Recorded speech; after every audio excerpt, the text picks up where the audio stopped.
Básicamente, pues les agradecemos a todas las personas que han asistido a este llamado para hablar sobre marketing científico aplicado.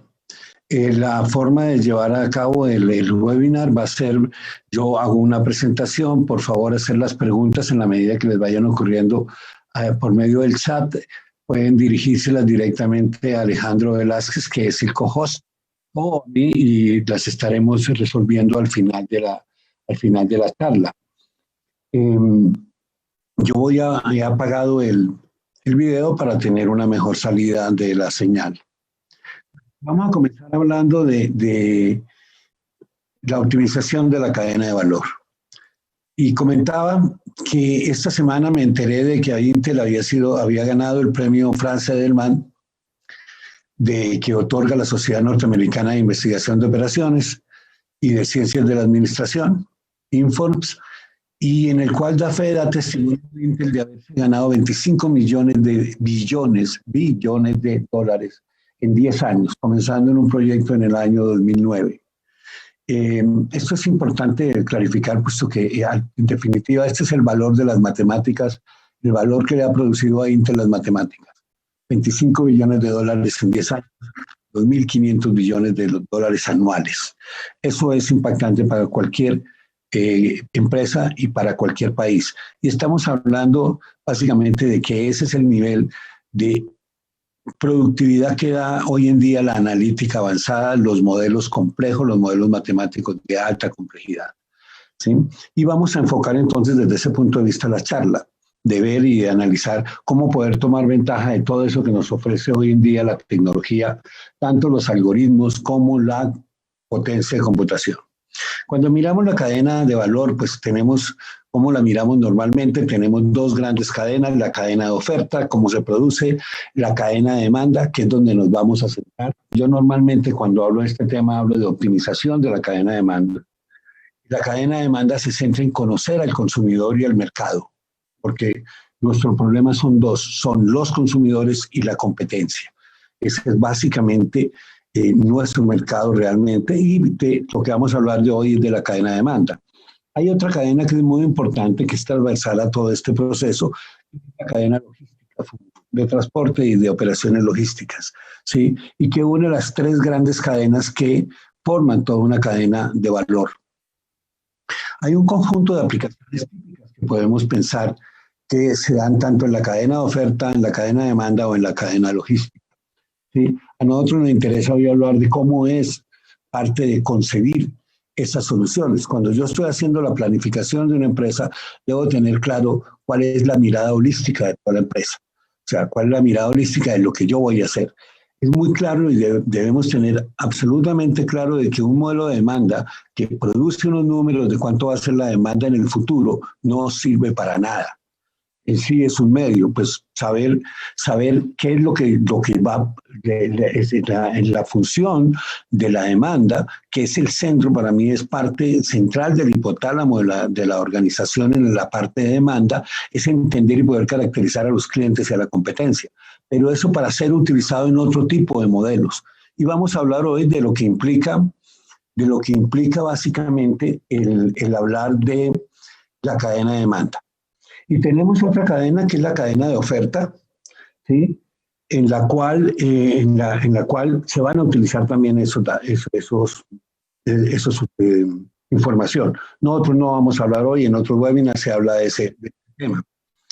Entonces tenemos que coordinar realmente, se habla de una primera coordinación de la demanda y la oferta, y eso es lo que hoy en día en casi todas las empresas se conoce como Sales and Operation Planning, ¿sí?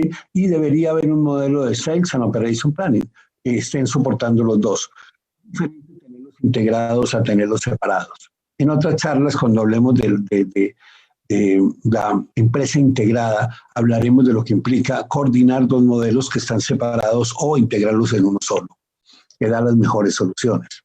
Y si ampliamos un poco más la visión de la organización, pues tenemos que meter mínimo la versión financiera, y la parte financiera nos lleva a otro tipo de comité o tipo de función que se sabe, que se conoce en las organizaciones como el IBP, que Integrated Business and Planning.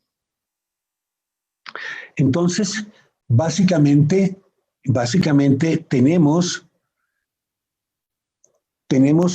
que ese conjunto de herramientas son las que producen la utilidad. O sea, cuando Intel habla de que le produjo esa utilidad, fue cómo afectó su cadena de valor en diferentes partes para producir 25 billones de dólares en un año simplemente por utilizar matemáticas. O sea, si dejamos de lado la matemática, si tenemos la creencia de que la matemática no produce dinero, pues estamos bastante equivocados, en mi opinión. Entonces, vamos a hablar un poco muy brevemente de lo que implica el modelamiento, de lo que es Big Data y la analítica predictiva. Y eso hoy en día pues lo conocemos mucho como Machine Learning. Para mí es muy confuso los límites de qué es Machine Learning, Deep Learning, redes neuronales, inteligencia artificial, porque pues son cosas que no tienen una sola definición. Para las personas interesadas, ahí hay un capítulo de un libro que estoy escribiendo sobre básicamente lo que yo voy a llamar Machine Learning, que es todo esto. Y mirado, o sea, todo lo que es la analítica predictiva, mirada desde el punto de vista de programación matemática, o sea, mirada desde el punto de vista de problemas de optimización. Acá tenemos una buena cantidad de metodologías que tenemos disponibles para enfrentar los problemas. Vamos a tratar de caracterizar un poco más lo que ocurre. Para mí es importante introducir un concepto de lo que implican los robots cognitivos. ¿Qué es un robot cognitivo? Vamos a ubicarlo. Primero que todo, pues partimos de un conocimiento, hay un punto de partida para la palabra analítica, en mi opinión, que es el libro de Davenport y Harris en el año 2006, más o menos. En el año 2006, ellos definen la analítica, ¿sí?, como tres grandes tipos de analítica: la descriptiva, la predictiva y la prescriptiva. En su momento dicen que el tope, que el best of the breed, lo mejor de la especie, es la optimización. IBM rápidamente saca un nuevo diagrama en el cual habla de optimización estocástica, porque tenemos la suficiente potencia para resolver problemas de optimización estocástica. Cuando yo estudié, hace muchos años, optimización estocástica era un sueño. No tenía sentido pensar en eso. La metodología ya existía, pero la tecnología no era viable, no era aplicable fácilmente. Hoy en día es cuestión simplemente de saberlo y tenemos toda la potencia computacional. Eso es importante. Y esto, en mi opinión, pues nos da origen a tres tipos de complejidades matemáticas. La de cero complejidad, que es la descripción, que es simplemente, pues no hay matemática, hay preguntas a unas bases de datos. La mediana, que es todo lo predictivo, sin embargo ya de alta complejidad, y la de alta complejidad, que es propiamente la optimización y todo eso. Y si miramos un poco más cómo se está mirando el futuro, pues se comienza a hablar de algo cognitivo, y es simplemente cuando miramos la cadena de abastecimiento de conocimiento. O sea, Peter Drucker habla de las compañías, de las empresas intensivas en conocimiento, sí, cuando en su libro La sociedad postcapitalista, y en un libro previo, el año 69, habla de que el conocimiento es fundamental, pero el conocimiento, y que es a donde vamos, a empresas productoras básicamente empresas productoras de conocimiento. Lo que normalmente tenemos es que la empresa productora de bienes normales, excepto el conocimiento, pues tiene una materia prima que se va agotando con el tiempo, y eso acota la cantidad de producción que se puede llegar a tener. Y adicionalmente, pues tiene una característica de deseconomía de escala, puesto que primero utilizamos los recursos más baratos, más económicos, y luego vamos utilizando los más costosos. Y entonces tengo deseconomía de escala. Pero el conocimiento es totalmente diferente. El conocimiento, si lo miro como una cadena productiva, el input del conocimiento es el conocimiento, y lo que produce el conocimiento es conocimiento de mayor productividad. Por lo tanto, tengo un tipo de proceso totalmente diferente al productivo convencional, porque en un proceso convencional se agota la materia prima. Pero entonces tengo conocimiento que mueve y que produce conocimiento de mayor productividad, y que es materia prima de un nuevo ciclo, y por lo tanto tengo casi que una reacción en cadena de lo que va a generar el conocimiento. O sea, un conocimiento trae otro conocimiento. A diferencia de una reacción en cadena que mueve una bomba atómica, pues la materia prima de la bomba atómica se acaba y acaba el proceso. El conocimiento lo estoy produciendo con el mismo conocimiento que tengo. Eso es fundamental porque eso está creando y va a crear no unas brechas, sino unos abismos impresionantes en la forma de cómo voy generando ese conocimiento. Entonces, los robots cognitivos, para mí, la parte cognitiva es cómo, ¿sí? Voy aprendiendo y voy generando, es un proceso productivo centrado en el aprendizaje y está dando ciclos permanentemente. Cuando miramos ese conocimiento, yo por lo menos lo ubico en dos tipos de modelamientos o dos tipos de conocimiento. El que he querido llamar mental, que es el que nosotros tenemos, con el cual nacemos, que es la percepción, la intuición, la experiencia, la práctica, ¿sí? Es lo que somos los seres humanos sin educación, ¿sí? Pero lo que nos vuelve más inteligentes es toda la educación y tiene que ver mucho con la matemática, fundamentalmente. Es la matemática la fuente del conocimiento básico. Entonces, los robots cognitivos son fundamentales, ¿sí? Fundamentalmente para poder ir procesando esa información cada vez más rápida. O sea, una vez yo entro a la velocidad, a trabajar con robots que producen ese tipo de conocimiento automáticamente, el proceso se vuelve explosivo. Y otra parte que es muy importante también, que tiene que ver con la visión tradicional de inteligencia artificial, son los sistemas expertos. Se han montado sistemas expertos desde hace muchísimos años, fundamentalmente para administrar procesos industriales complejos. Y la idea es, mire, yo voy a tratar de capturar toda la experiencia de la persona para que no se pierda en el futuro. Y en un sistema experto, pues debe ser la base de todo el proceso de conocimiento matemático, cómo ir organizándolo, cómo ir evolucionando con ese conocimiento de tal forma que cada cosa que yo haga se vaya capitalizando tanto. ¿Y qué hago? Hago modelos por un lado y hago uso de los modelos por otro lado. Y entonces eso nos genera unos procesos bastante complejos que hoy en día nos han transformado totalmente lo que podemos hacer. ¿Sí? O sea, primero que todo, tenemos que tener potencia detrás para poder ver cómo estos procesos cambian. Quizás fue algo relativamente simple de lo que uno aprendió, lo que yo aprendí hace 50 años en la universidad. ¿Sí? Para hacer un modelo predictivo, pues yo tenía una base de datos, hacer un modelo de regresión y salían los resultados. Y eso era lo que teníamos que hacer. Y aquí, pues entonces simplemente estamos mirando un proceso y lo que me trae la analítica es que ese proceso se vuelve mucho más complejo. Se vuelve mucho más complejo porque primero tengo una palabra clave que es Big Data, y más en la parte de marketing, Big Data es la fuente de alimentación de todo esto. No podemos hablar de modelos que tienen un solo dato, sino de grandes volúmenes de datos, y más hoy con todo el Internet de las cosas, pues que nos producen datos y datos y datos y datos, y pues tengo que comenzar desde cuáles son las bases de datos, cómo obtener un modelamiento de esas bases de datos, ¿sí? Y luego cómo hacer un filtro de esa información, porque es que yo tengo que trabajar con bases de datos limpias y útiles, porque pues a lo mejor tengo que botar la mitad de los datos acá para poder tener, y esa fase de limpieza me va a traer ahora sí a procesos típicos, ya así de segmentación, que ahorita vamos a hablar un poquito de ello, ya clasificación, para poder identificar finalmente cómo se comportan los segmentos, pero lo que más me preocupa es cuando viene un nuevo cliente, cuando viene un nuevo señor, ¿cómo lo voy a clasificar a esa persona que no conozco? Porque al que ya conozco está en mi base de datos, ¿sí? Y es buena parte del proceso. Esto es lo típico para cuando vamos a dividir el espacio, dividirlo del tiempo, pues yo tengo información histórica, divido eso en dos partes, en la de entrenamiento y en la de prueba, y luego viene el futuro. El futuro normalmente lo dejamos como forecast, pero realmente lo que nos importa de todo esto es la decisión, ¿sí?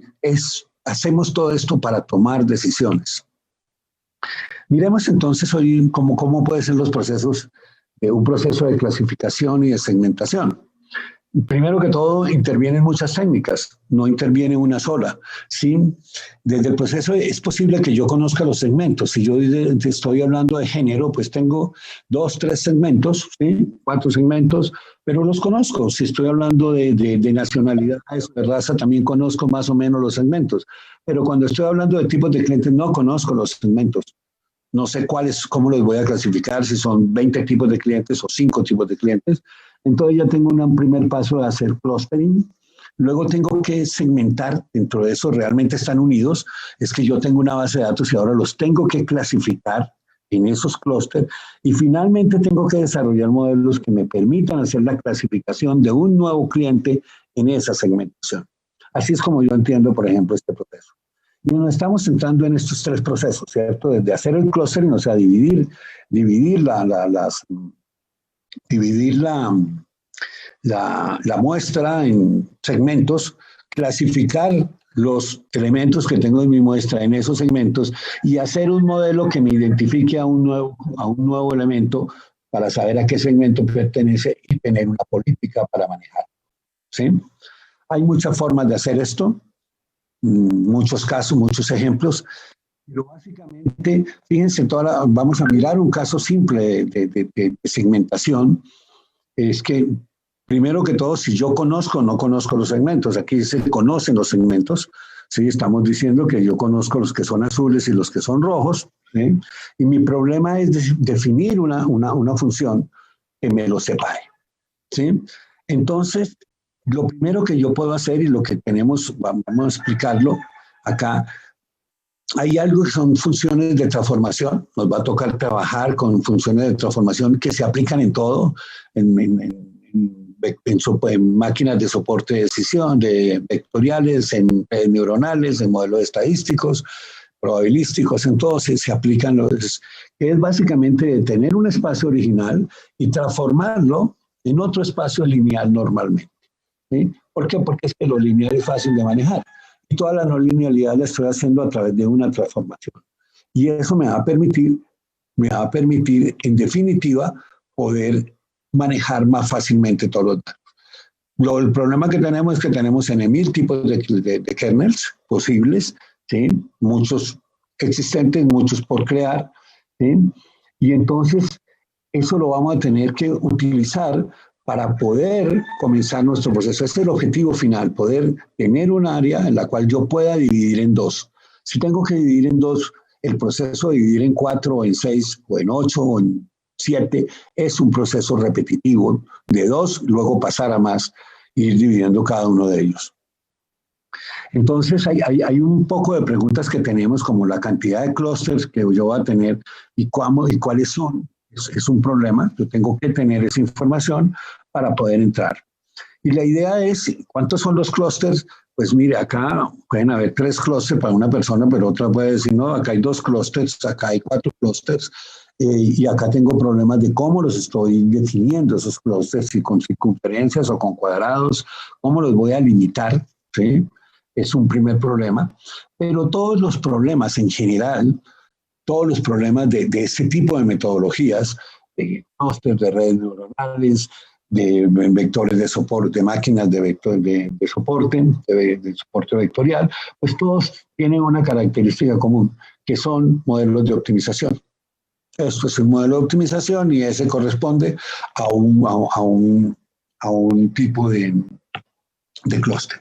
Miren, por ejemplo, un primer problema que nosotros tenemos, un problema simple, que es determinar cuáles son las medidas que yo tengo que eliminar de una base de datos, ¿sí? Llamémoslas las anomalías. ¿Cómo las voy a detectar para decir, estos que están en rojo no van en la regresión final? O sea, yo tengo que primero hacer el proceso de limpiar la base de datos, no es mirar la base de datos. O sea, estamos hablando de millones de registros, por lo tanto tenemos que tener un proceso totalmente ordenado para saber qué dejo en la base de datos, porque las bases de datos o no me están produciendo información, algunos datos, ¿sí? Evitarle colinealidades y algo por el estilo que le van a dañar el proceso, o simplemente el problema de data que no tiene sentido porque pues tiene errores cuando fue tomada. Y esto podría ser mi espacio original Y yo tengo que tratar de en este espacio de determinar cuáles son lo que no va, lo que yo debo sacar. Y tengo dos alternativas. ¿Sí? Tengo la alternativa de decir, ok, voy a trazar una circunferencia alrededor de un punto A que no conozco, ¿sí? Pero y lo que me quede fuera de esa circunferencia con un radio que tampoco conozco, entonces pues eso no va. O puedo determinar, mire, yo voy a poner lo que esté muy cerca de otro punto, este origen, lo que esté muy cerca lo voy a eliminar y lo que esté esto no lo voy a eliminar. O sea, ¿qué es lo que yo voy a tener en cuenta? Los dos son dos problemas de optimización. Son dos visiones diferentes del mismo problema. No sabemos, no hay una verdad revelada para ninguno de estos problemas y por lo tanto todo esto es optimización. Esto nos lleva a una primera reflexión y que ese ha sido el enfoque personal que tengo y el que he desarrollado y todo el tiempo es, si todo es optimización, lo mejor es hacerlo vía programación matemática, porque la optimización es muy fuerte en programación matemática. Esto se puede convertir en algoritmos, todos son algoritmos, en general las redes neuronales, todos son algoritmos, pero todos tienen una característica fundamental, es que todos son programación matemática. Entonces, hemos hecho lo que mi visión es, mire, vámonos todo con programación matemática, porque me va a dar muchas ventajas y las vamos a ir viendo poco a poco.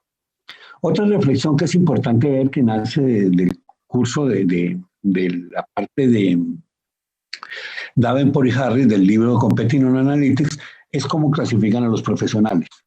Y acá esto puede ser duro, pero esto, pues afortunadamente lo dicen ellos. Pues mire, ellos llaman los que utilizan Excel, pues mire, no son profesionales, son amateurs. Semiprofesionales los que pueden usar herramientas visuales para crear modelos simples con base en algoritmos que otros hicieron. Y ya pasa a ser profesional y es muy importante tener la capacidad de crear algoritmos.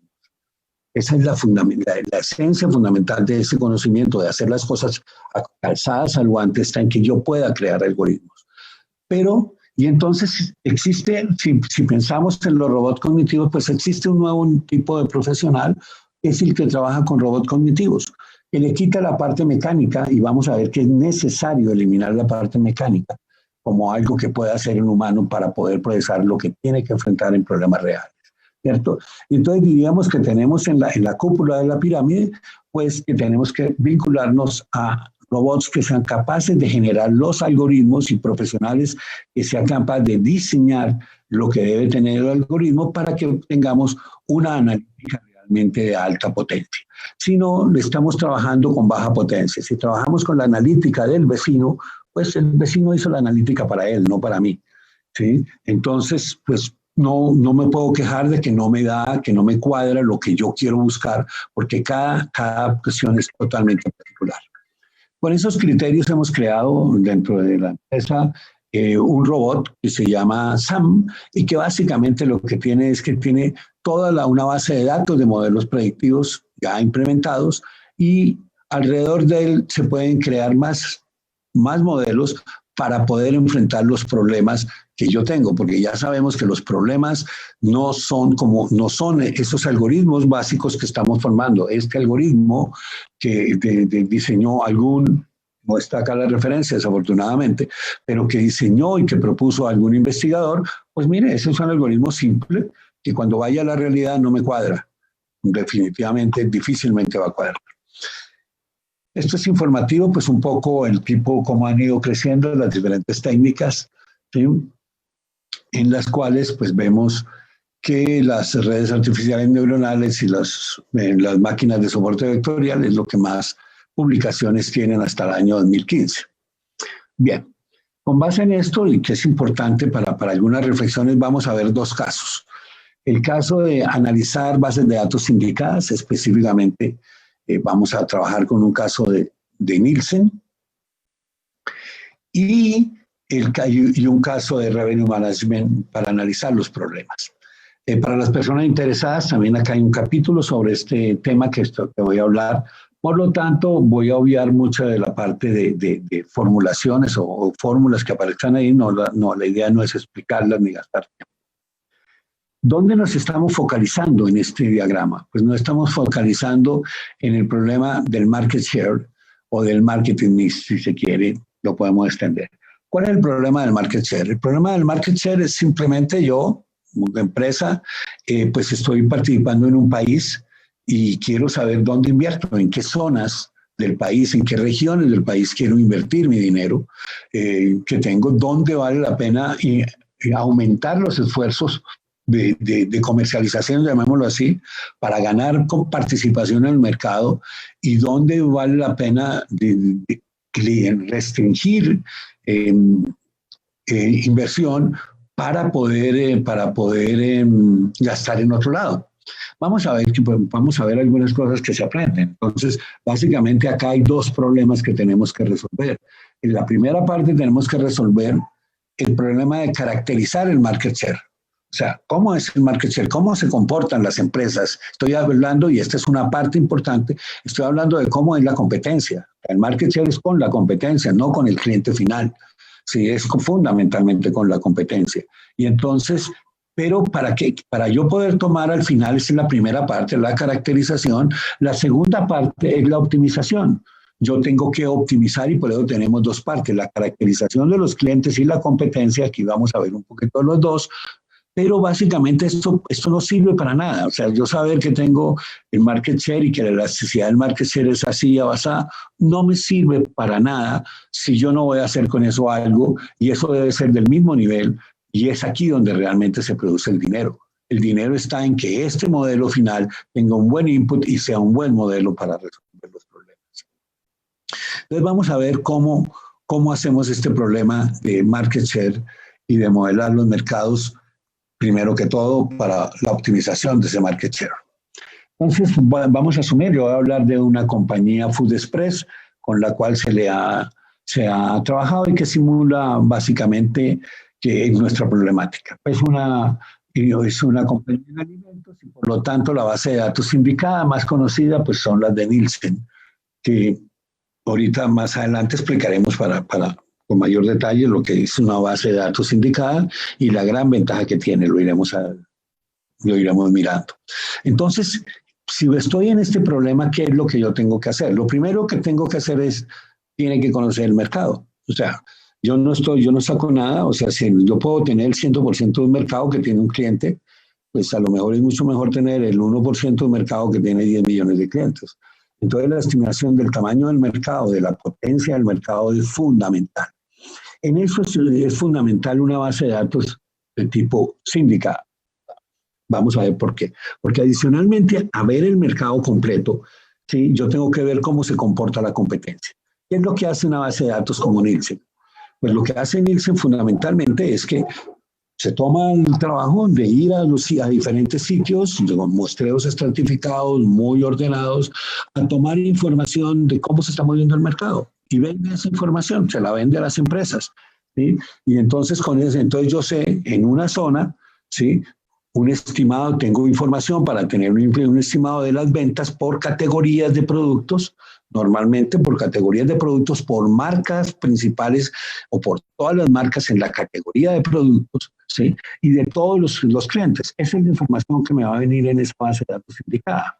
Ya tenemos que la base de datos indicada es necesaria si yo voy a tratar de invertir en un mercado donde yo no estoy, pues la única forma de saber de ese mercado es comprando una base de datos que me dé la información o ir yo por mi cuenta a tomar los datos, lo cual es absolutamente antieconómico. ¿Sí? Es importante que la base de datos, en muchos casos simplemente todos mis modelos de demanda se basan en que yo tengo una base de datos de pedidos y con base en mi base de datos de pedidos yo voy a hacer mi plan de marketing. Pues mire, la base de datos de pedidos le dice a usted cómo se comportó usted en el pasado, y si hace la proyección con eso, pues le va a decir que usted va a seguir siendo en el futuro igual que en el pasado. Para saber cuánto se vende en una zona en la cual yo no estoy, tengo que traer información de otro lado. Y para saber cómo se comportan los clientes, pues yo nada más tengo en mi base de datos lo que yo he hecho. Entonces, el análisis siguiente, después de tener esta estimación del mercado, va a ser analizar ese market share y finalmente el tercer proceso es ya optimizar las decisiones. Y eso es lo mismo que se hace en marketing mix. Aquí nada más vamos a ver pues, las variables de decisión que tuvieran que ver con la participación en el mercado. Entonces, ¿qué hablamos acá? Hablamos que básicamente lo que queremos hacer es manejar la demanda, es cambiar el enfoque y es tratar de manejar la demanda. Esa palabra, demanda manejada, demand driving, es fundamental porque esa es la función, en teoría, que tiene el señor que está tratando de vender. No es que le compren lo que ellos quieren, es que le compren lo que él quiere y que maneje el mercado. Desafortunadamente, cuando estamos del lado del consumidor, pues entonces vamos a ver cómo nos manejan. Pero ese es el esfuerzo que hacen las empresas realmente, tratar de manejar la demanda para acomodar la demanda como a ellos les gusta, como a ellos les sirve, como les sirve a la empresa. Si yo no tengo cerveza en un determinado tipo de presentación, pues tengo que tratar de conseguir que me la compren el tipo de presentación que yo tenga. Entonces, básicamente el proceso para hacer eso es, primero que todo, segmentar el mercado para poderlo conocer en los diferentes tipos de regiones, canales, productos, hacer una muy buena segmentación, ¿sí? Hacer un modelo que me permita proyectar las variables del mercado por segmentos, porque toca todo, lo vamos a ver que todo el arte, aquí la palabra clave es segmentación, y finalmente optimizar las decisiones de marketing y ventas que yo debo tomar. Y esto es genérico, eso no solo aplica para market share, eso aplica para lo que yo quiera, donde tenemos unos modelos azules que son los de mediano plazo, lo de tratar de tener, y unos modelos en verde que son los modelos de acción. ¿Sí? O sea, nosotros podemos hablar, optimizar el market share es un proceso de largo plazo, porque puede implicar abrir de mediano a largo plazo, abrir oficinas, de asignar presupuestos. Marketing mix puede ser básicamente decidir cuánto voy a meter en cada tipo de medio. Políticas de inventario, eso es necesario, es una política de mediano plazo. Normalmente esas son decisiones de mediano plazo. Revenue management o optimización de precios cada vez más es algo inmediato. Ojalá si yo pudiera cambiar el precio de los paraguas cuando cae la primera gota de agua, pues eso sería lo ideal. Si yo tengo un sensor, determinó que va a llover y automáticamente en todas mis tiendas se cambió el precio de los paraguas y todo resultó coherente y legal, ¿sí? Y legal, que se esté haciendo por los medios legales. Y esto da muchísima plata, que es lo que vamos a ver al final. Pero optimización de manejo del cliente, optimización del pedido sugerido, o sea, qué es lo que le voy a ofrecer. Esto ya es el vendedor o el que está atendiendo a alguien en un momento dado, y toda la optimización de campañas, todo esto está, pues, relativamente están unidos. Entonces, en definitiva, lo que estamos tratando es de manejar el cliente. ¿Sí? Cuando yo veo nuevos clientes, pues toda la historia basada en los modelos de clasificación son fundamentales para yo saber qué decisiones tomo con respecto a los nuevos clientes. ¿De qué disponemos para hacer eso? En la parte alta, en la parte de procesos estocásticos, pues hay muchas técnicas, ¿sí? Yo prefiero trabajar siempre con modelamiento estadístico. La razón es muy simple. Cuando avancemos más en la charla, vamos a ver que yo puedo tener el mejor modelo de redes neuronales que exista en el condado y que es el mejor de todos y que produce quizás mejores estimaciones que los modelos estadísticos. Entonces, pero si yo esto es lo único que tengo y quiero generar escenarios sintéticos de demanda para ir a un modelo de optimización estocástica, eso no me sirve. Y si yo quiero meter esas redes neuronales, la estructura de esas redes neuronales en un modelo de optimización que me diga qué es lo que yo voy a tomar qué es lo que voy a vender, dado que conozco las funciones de demanda, esto tampoco lo puedo hacer con este tipo, va a ser muy complicado con herramientas que no estén basadas en álgebra. El modelamiento estadístico convencional está basado en álgebra. Ahora, yo puedo trabajar en esto, mejorar mis métodos, o sea, hacer métodos híbridos y tener muy claro cómo se relaciona todo y tener mayor potencia, mejores forecasts y también mayor capacidad de integrarme con los modelos. ¿Por qué? Porque en la siguiente parte yo tengo programación matemática. Y programación matemática no es, si bien pueden cumplir las mismas funciones, no es de la misma esencia que las redes neuronales artificiales, a no ser que las estemos manejando como modelos de optimización, pero no simple, pero en la gran mayoría de casos es posible que ni siquiera los parámetros tengan contenido, no es fácil. Entonces mi esquema tradicional es modelos estadísticos y modelos de programación matemática. Y entonces ahora tenemos que este sería el modelamiento básicamente. Ahora viene desde el punto de vista de lo que yo voy a hacer, debo tener claro este proceso. Yo voy a tener que tomar data y limpiarla, eso es el primer proceso. Tengo que hacer un modelo de predicción, entonces digamos que voy a hacerlo con modelos de regresión, mínimos cuadrados, pero la esencia de todo esto es que cuando yo vaya a hacer el modelo de regresión, mi modelo tiene que tener variables de control. Si mi modelo no tiene variables de control, ¿sí?, no es posible hacer nada con ese modelo. Si yo lo único que tengo acá es un modelo del tipo ARIMA, que me dice que me va a explicar las ventas de hoy, las ventas de mañana con base en las ventas de hoy, las de ayer y las de antier, pues yo no tengo nada que controlar ahí, no puedo hacer nada. Pero si yo tengo un modelo que tiene variables de control, que yo realmente pueda controlar, pues yo puedo cambiar, como es el precio. La mínima variable de control que yo tengo es el precio. Hay una teoría de precios. Entonces, yo tengo que mirar cuáles son esas variables de control para poderlas meter en ese modelo y ahora sí pasar a un modelo de optimización que lo que determina fundamentalmente son las variables de control. Si yo no tengo esta estructura, este modelo no me sirve para nada. Simplemente pasar números y tomar decisiones. Entonces, el arte central está en las variables de control. Y hay otra parte que también, aparte de todo eso, en muchos casos es fundamental diseñar los experimentos. Yo no conozco cómo se comporta alguien, pero tengo que diseñar experimentos y el ir a ver cómo son los experimentos, cuál es la mejor forma que yo tengo para poder estimar parámetros, pues tengo que saberlo. Y eso tiene que ver fundamentalmente con diseñar experimentos. Y no ir a hacer lo que a mí se me ocurre. O sea, no, de la misma forma que con 6.000 muestras, una compañía especializada en hacer forecast, por ejemplo, de resultados políticos de elecciones, la pega bastante bien, pues nosotros tenemos que hacer lo mismo. No podemos aspirar a medir todo el mercado para tener unos buenos estimadores. Entonces, el proceso implica eso.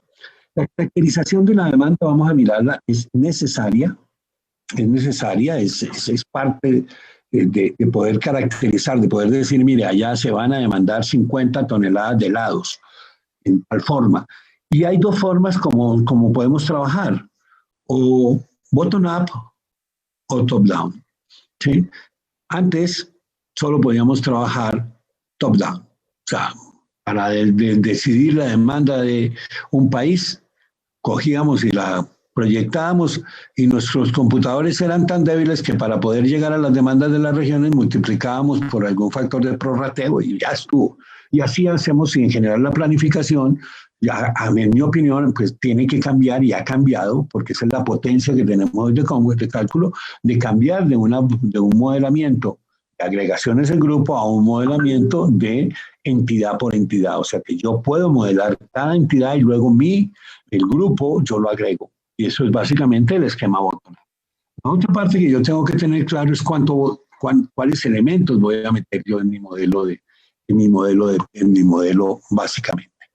El modelo más simple que es el que tendremos y en el que hay en muchos software que se ha venido utilizando y que me parece apropiado para su momento, pero que es muy limitado, es simplemente, pues yo tengo una estacionalidad que produce unas ventas y entonces yo le ajusto a ese modelo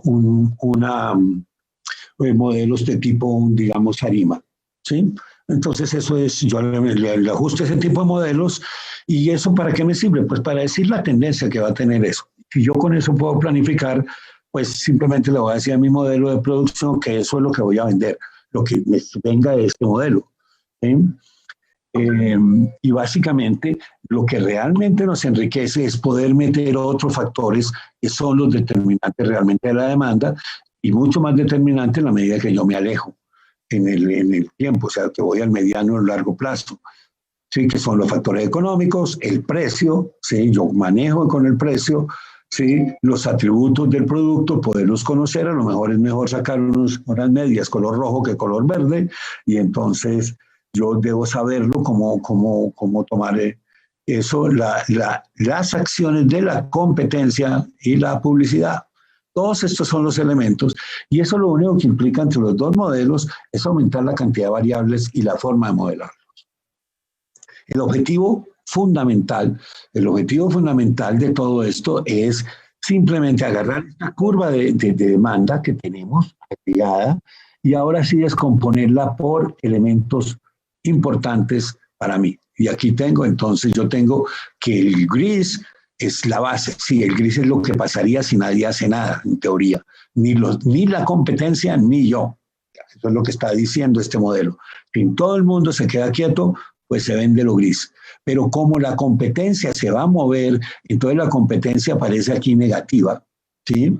Y yo tengo las diferentes acciones, básicamente. Entonces, es mirar que de esas variables yo tengo que dividido, este es mi modelo, que tiene que para poder diferenciar todo esto, tiene que tener esto como variables. Primero que todo, tengo que haberlas medido.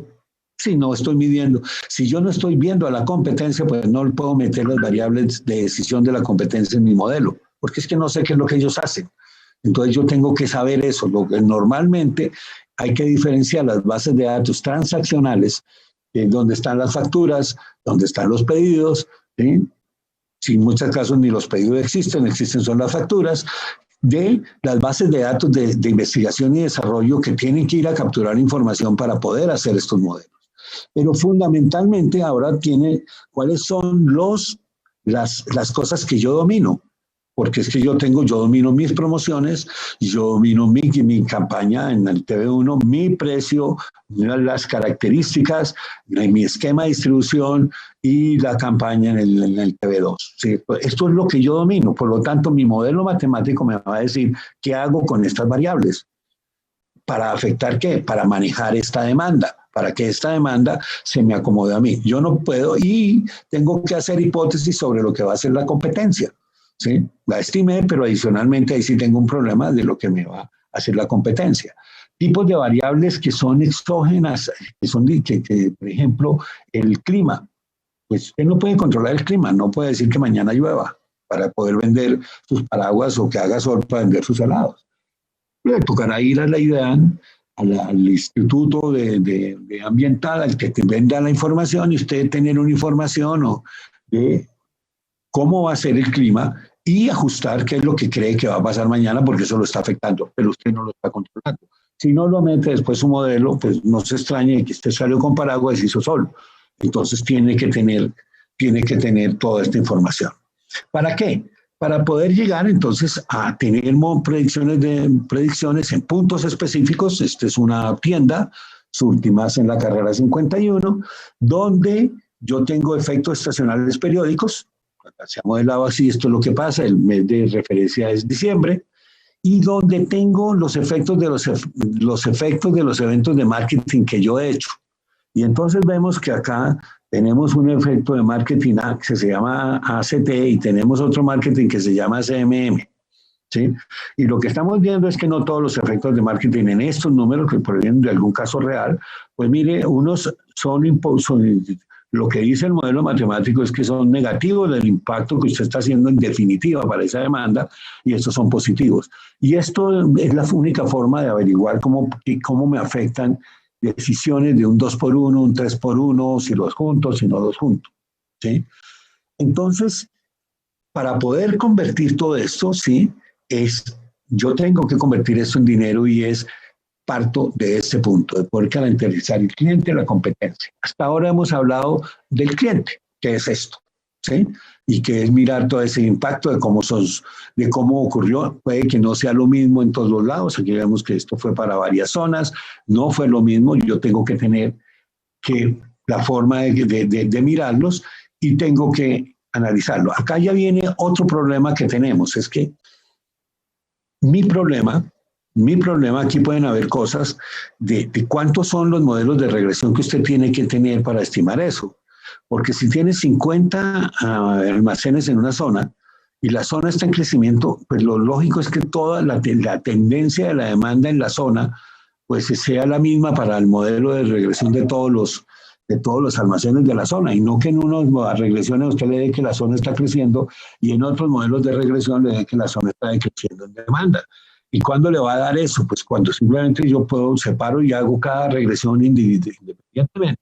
Pues me puede dar cualquier cosa y después yo voy y los corro, pero son absolutamente incoherentes los resultados que usted está corriendo, porque por un lado, cuando dice que está creciendo y por el otro lado dice que está decreciendo. Obviamente, en la medida que segmento mucho más detalladamente, tengo mayor precisión en lo que estoy haciendo. Pero eso me va a implicar que yo no puedo hacer regresiones individuales, sino regresiones en una gran cantidad de casos con parámetros conjuntos o regresiones con restricciones entre los parámetros que yo voy a tener. Y esto es lo que yo tengo que mirar. O sea, yo tengo que ponerme a mirar que mi decisión, por ejemplo, en el caso de inventarios, es producir 4 demandas coherentes, ¿sí? Para poder hacer la asignación de demandas en toda la zona. Y entonces yo tengo que saber si las relaciones, o sea, si la localidad 1 está influenciada por la localidad 2 o no. Y acá hay un poco de aspectos que hoy lo que me permite la tecnología es hilar fino, ¿sí? La metodología estándar, que yo diría que hoy en día debería aplicarse, es optimización estocástica para poder resolver este problema de 2 etapas. Y es venir acá a los datos históricos, ¿okay? Hacer mi modelo, en este caso un modelo espaciotemporal, de alguna parte que lo hayamos sacado, fundamentalmente ¿para qué? Para poder hacer generación sintética de datos. Entonces, acá hay que mirar cuáles son las metodologías base para analizar modelos que me permiten hacer generación sintética de datos. ¿Sí? ¿Y por qué yo propongo optimización estocástica? Porque es algo, entre comillas, estandarizado. Ya sabemos cómo se hace. Ya hay una mecánica para hacerlo y ya hay software que me puede ayudar a hacerlo de una manera sistemática. Entonces, esta parte es fundamental. Si usted tiene un modelo de redes neuronales que es capaz de generar series sintéticas, podrá dar el siguiente paso, que es pasar a optimización estocástica. ¿Y lo que hace optimización estocástica? Generar una gran cantidad de escenarios aleatorios, ponerlos todos con sus probabilidades, ¿sí? Y acá tomar una decisión, ¿sí? Para las variables que quieren. En este caso estamos representando una política de inventario, ¿sí? En cada punto, porque yo estoy resolviendo este problema. Y entonces lo tengo que resolver con todos al tiempo, porque es un problema integral, no es un problema de cada punto.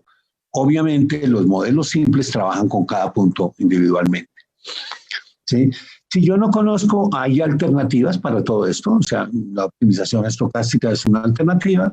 Hay otra alternativa que es optimización robusta, que es cuando yo digo, no, mire, yo no le creo esto de la probabilidad, eso de las funciones de distribución de probabilidad y todo eso me está complicando la vida. Pues hay gente y hay metodologías y trabajo hecho en optimización robusta para trabajar más con conceptos de máximo, mínimo y media, y con eso haga todo y parámetros y darle otro enfoque. Pero la incertidumbre es parte del proceso.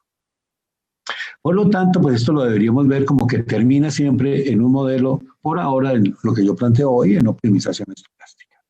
Y ahí sí, lo que hemos visto, no todas las metodologías sirven para generar escenarios. Si mi modelo se va a trabajar y si yo creo y le voy a apostar a modelos de tipo determinístico, prácticamente todas las metodologías me dan la media. Eso sí.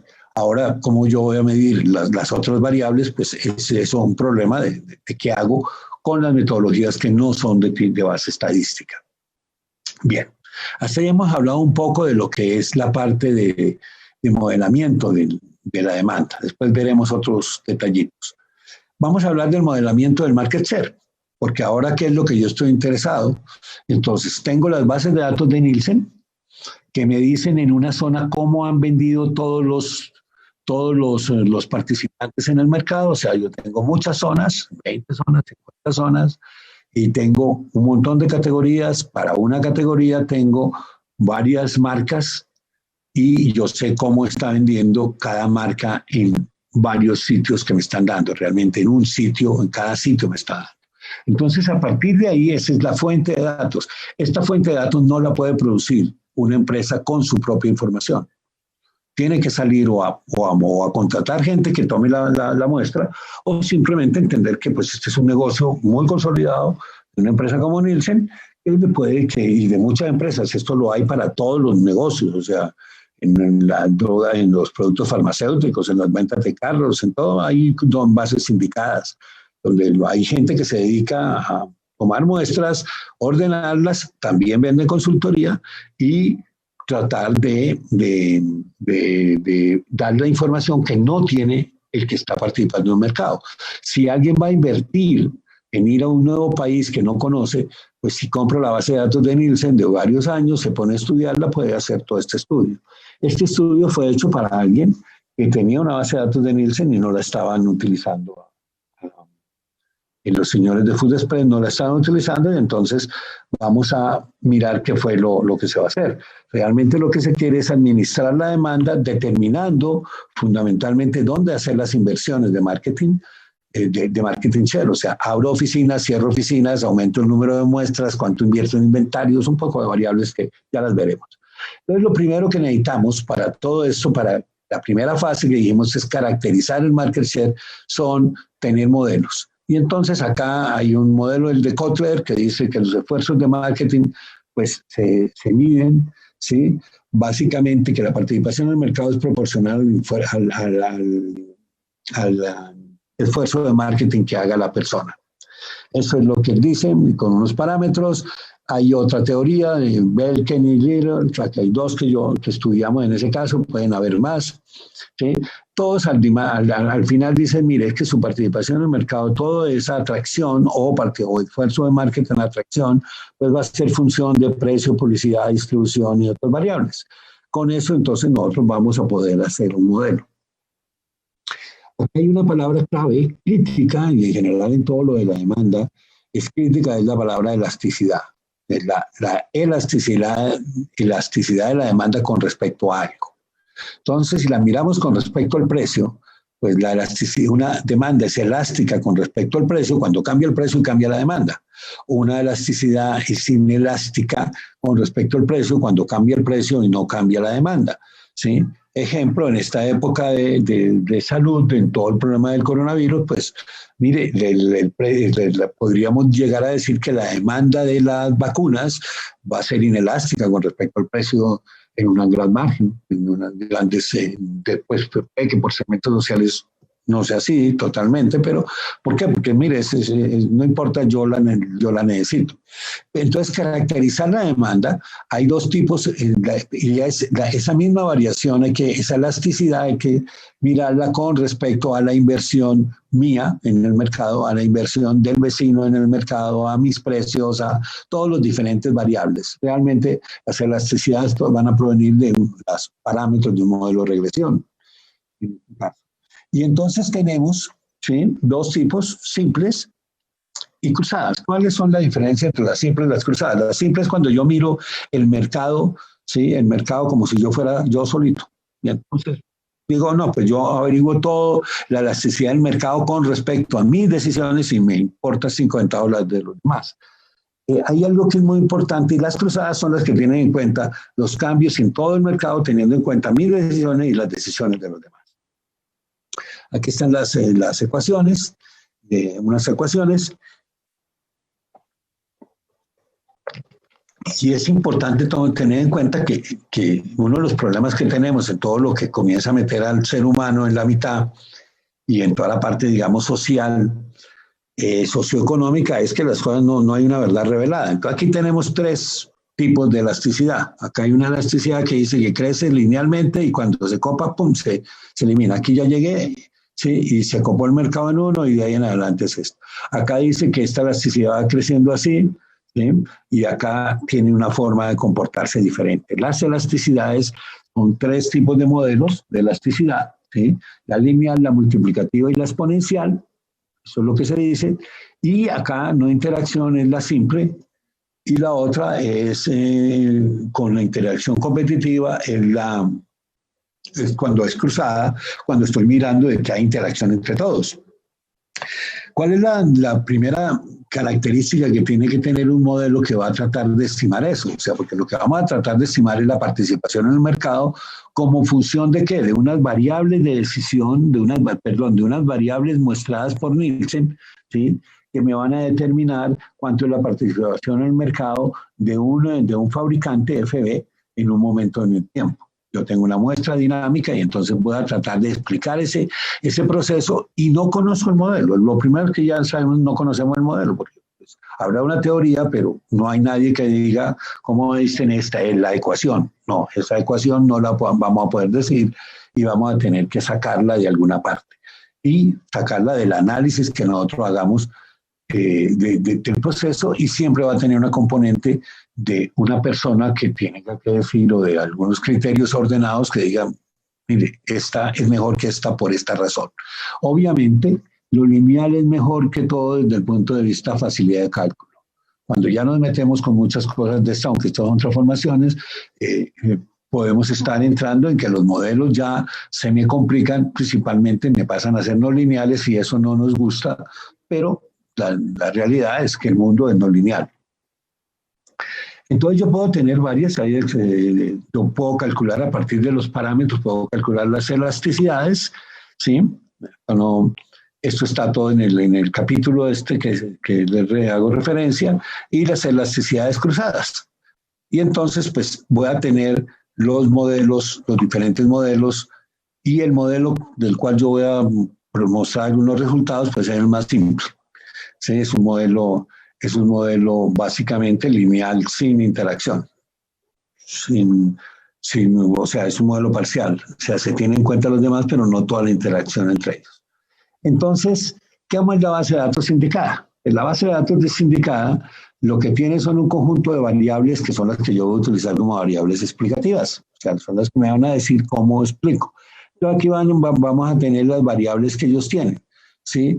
Ellos tienen variables del valor de las ventas del fabricante FB en la categoría C, en la región RM, en el canal CN durante el periodo T, ¿sí? Y aquí tiene valor total de las ventas en la categoría C. Bueno, entonces, yo voy a tener son varias variables. O sea, aquí están todas las variables que ellos nos dan. Esto es lo que trae la base de datos de Nielsen.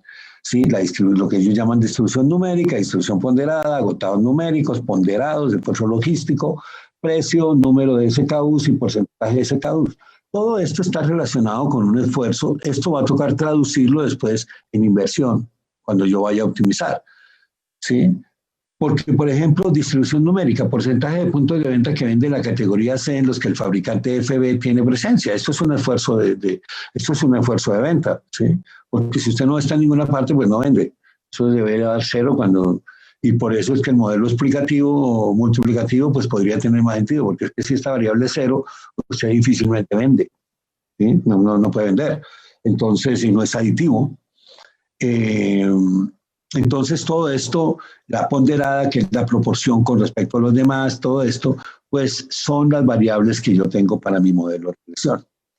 Entonces, el modelo de regresión, pues simplemente vamos a tomar estas variables, vamos a hacer una ecuación de regresión, una parte de tendencial, ¿sí? Una parte tendencial, una parte de la ecuación propiamente que involucra todas las variables que se tenían acá, de PO, de ONU, ¿sí? Esas variables son las que me van a formar mi modelo de regresión, y un elemento fundamental que nos lleva a por qué la programación matemática pues es el mejor mecanismo. Mire, usted no puede dar... Si usted está hablando de que lo que va a estimar es la participación en el mercado, a usted no le puede dar que la participación en el mercado sume más de 1. La participación en el mercado de todos los competidores es 1. Estamos hablando de fracciones, ¿sí? Es 1, no puede sumar 1.1 ni 0.9, es 1. Por lo tanto, los errores entre todos, entonces mi modelo necesario, si yo estimo la participación de cada fabricante por su cuenta, pues me da cualquier cosa, no me dan coherentes los resultados.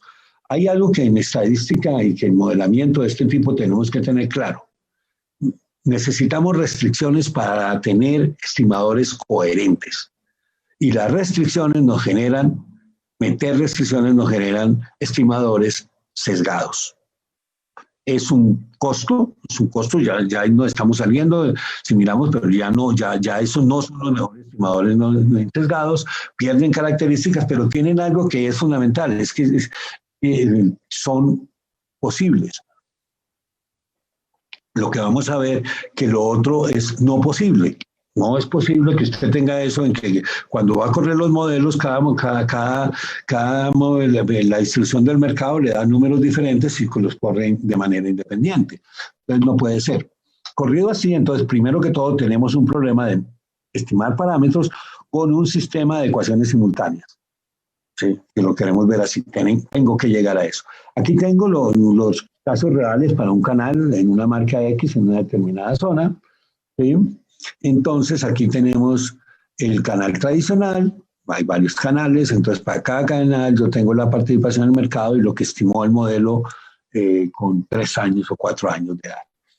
Y nos parece que funciona, la teoría funciona, pues hay unos funciona mejor, esta está muy bonita en una zona, en otra funciona mal eso. Bien, el histórico da y en general pues mire, eso fueron los datos y concluimos que así visualmente de que están aceptables.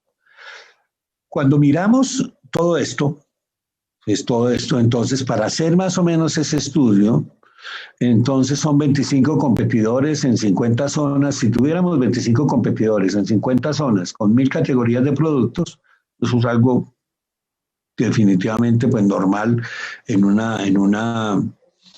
tenemos 50 grupos de regresiones realmente, para uno por zona, y tenemos 1.250.000 regresiones en total. Ese es el número de regresiones que hay que hacer para utilizar esa base de datos. O sea que ya descartemos al ser humano como el que va a revisar esas regresiones. Revisar que esos parámetros estén bien, la única forma es hacer un robot que vaya y mire los parámetros y diga, esos parámetros están bien o están mal. No hay otra forma, no hay un ser humano que se ponga a mirar todo eso en un tiempo razonable y lo verifique. Por lo tanto, tenemos que tener métodos claros para estimar eso. Aquí podríamos hacer entonces, ¿cuál es el tipo de modelamiento general de regresión que nosotros hemos implementado para los modelos y el enfoque que yo sugiero? Pues mire, cuando yo primero con los modelos ARIMA, pues es un modelo autorregresivo, que incluye los errores en el pasado, que está bien para una parte del modelamiento. Y si yo le meto a eso un modelo de ecuaciones de variables exógenas, o sea, entonces voy a tener lo que se llaman los modelos ARMAX o ARIMAX, como quieran llamar, que es una combinación de un modelo de regresión convencional con los ARIMA. Esto es estándar, esto se consigue en cualquier parte. Y esto me sirve para modelar la media. Entonces, nuestro sistema debería tener capacidad de modelar la media. Sin embargo, tenemos otra variable, o sea, los 2 primeros momentos de las regresiones o los 2 primeros momentos son de una distribución, son determinantes de todo. Y normalmente estamos acostumbrados a modelos que dicen la media la acepto variable, como es el caso de este modelo ARIMA, y más del modelo SARIMA, si yo le meto estacionalidades. Pero si yo me voy a la parte de la varianza, lo estándar es decir, no, la varianza no me importa, la varianza es igual todo el tiempo. Y eso es falso. Y eso es falso y es fundamentalmente falso con los precios. Con los precios, yo no voy a hablar mucho de los modelos Garch, pero los modelos Garch simplemente me están diciendo mire, ¿sabe qué? No, y es muy sencillo, cuando una acción cae de valor, se desploma de un día para otro. Y cuando comienza a subir, no sube de un día para otro. O sea, no sube a la misma velocidad que cae. Eso quiere decir que la velocidad en la caída y la velocidad que la volatilidad en la caída y la volatilidad en la subida es diferente. Y por lo tanto, si usted la está modelando igual, pues no se extrañe de que no le den las cosas como realmente ocurren, sino no como usted le parece, sino como realmente ocurren, no son iguales y va a tener problemas. Meter los modelos, si yo estoy trabajando en programación matemática, meter los modelos y combinar estos 2 modelos y ahora pasar a un modelo Garch, ¿sí? Que tenga una componente, que tenga modelos, que tenga unas ecuaciones algebraicas para la media, fáciles de poner, y unas ecuaciones algebraicas para la varianza, ¿sí? Y que pueda yo ponerle a uno, incluyendo la regresión, de que esto sea coherente, entonces va a ser muy fácil de estimar. Porque simplemente la formulación de un modelo es un modelo más, son unas ecuaciones más. Sobra decir, acá no se muestra, pero hay bueno, no N1000, pero hay una gran cantidad de modelos GARCH, de variaciones alrededor del modelo GARCH, porque variar el precio, variar cómo varía el precio, o sea, cómo va a influir cuando la variable que yo tengo que estimar es el precio, es bastante complejo. Pero también va a ocurrir en lo mismo en los productos. Hay muchos productos que se caen de un día para otro y todo eso. Entonces, la opinión es, miren, se debe tener en el modelo la capacidad de modelar la varianza, porque la varianza es importante en muchos temas. Entonces, la otra parte que es importante, que ya la vimos, es tener la capacidad de tener modelos de regresión simultáneos o modelos de regresión, con ecuaciones simultáneas o modelos de regresión restringidos, ¿sí? Con múltiples ecuaciones y estimarlas todas al tiempo. No es uno por uno, toca pues una gran cantidad al tiempo. ¿Qué es lo que vamos a hacer en definitiva? Entonces, con todo esto es que nuestro modelo, y acá se ve muy claramente, yo a un modelo de revenue, que yo quiero maximizar el revenue, yo tengo acá unos ingresos, tengo toda la parte, tengo un conjunto de restricciones, pero tengo una restricción muy clara que es las ventas que estoy asumiendo, que es igual a la demanda, es igual al modelo Sarimax que yo estimé. Yo esto lo estimé que tiene dos tipos de variables, las variables controladas y las variables no controladas. Las que a mí me interesan son las de las variables controladas, porque es que esas son las que yo puedo optimizar. Yo no puedo optimizar las no controladas, el clima no lo puedo optimizar, no puedo hacer nada con el clima, no puedo hacer nada con otras variables, pero sí puedo hacerlo sobre mis variables. Si yo no tengo esto, no lo puedo meter al modelo. Si esto es una red neuronal, yo no sé cómo meterlo al modelo. Entonces, por eso mi sesgo claro es, yo me voy con ecuaciones algebraicas, independiente de que la parte probabilística es tan débil como la que puede tener una red neuronal. ¿Sí? Y a lo mejor puedo mejorar algunas cosas haciendo modelos híbridos y trabajando más en el tema.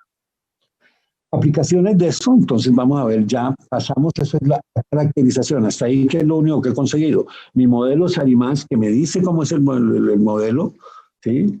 Me lo puede explicar y ahora yo puedo comenzar a construir un modelo de optimización en el área que me interesa. Entonces, puedo hacer con esta información, puedo hacer dos tipos de análisis, vamos a ver los dos, o lo que yo llamo optimización vía elasticidades o vía programación matemática. Entonces, pues ya yo tengo la elasticidad absoluta. Eso yo lo puedo sacar del mercado. Entonces, de ahí, yo puedo mirar, jugar. Fíjense, hay algo muy importante cuando uno trabaja con las redes, con las bases de datos imbricadas, es que tiene una visión de todo el mercado. Estamos viendo todo el mercado, no estamos viendo mi mercado, estamos viendo todo el mercado. Entonces yo puedo saber lo mío y lo que tiene que hacer el resto para que va a pasar, para que todo esto sea coherente, porque yo cuando entro a estimar, sí, yo aquí tengo realmente esta matriz que yo tengo acá, regiones, y aquí tengo productos, estas subcategorías que se están llamando acá, estas subcategorías, sí, cada una de ellas es yo voy a tener acá vendedores que para todos los casos, o sea, yo tengo, esta matriz la tengo para todos los agentes, porque es que la base de datos de Nielsen me la venden completa, no me venden mis números, no me sirven para nada mis números. Entonces, bueno, hay que mirar cosas, este parámetro para ser coherente debe ser negativo, aquí encontramos que en algunas partes pueden encontrarse números que no son apropiados y bueno, eso es algo que tenemos que siempre mirar cómo lo vamos a manejar. ¿Para qué me sirve esto? ¿Sí? Yo puedo hacer un análisis simplemente de lo que puede pasar. Yo tengo una elasticidad del 0,68 y la competencia tiene una elasticidad del 0,42 y entonces yo puedo, ¿sí?